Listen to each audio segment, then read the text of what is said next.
मांजरा प्रकल्पातून विसर्ग सुरू. धनेगाव येथील मांजरा प्रकल्पातून विसर्ग सोडण्यात आला आहे.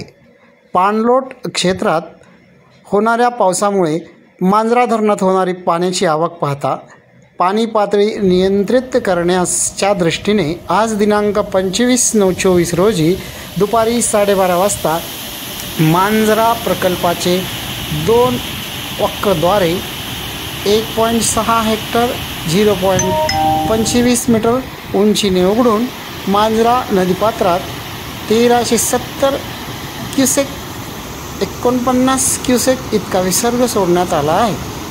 तसेच धरणात पाण्याची होणारी आवक पाहता विसर्ग कमी अथवा जास्त करण्याची कारवाई करण्यात येईल. त्यामुळे मांजरा नदीकाठावरील पुरामध्ये बाधित होणाऱ्या गावातील नागरिकांना सतर्क राहण्याचा इशाराही दिला. कोणीही नदीपात्रात प्रवेश करू नये व कुठलीही जीवित अथवा वित्तहानी होणार नाही याची खबरदारी घ्यावी असे आवाहनही करण्यात आले आहे. पाहूयात त्याविषयीचा खास रिपोर्ट.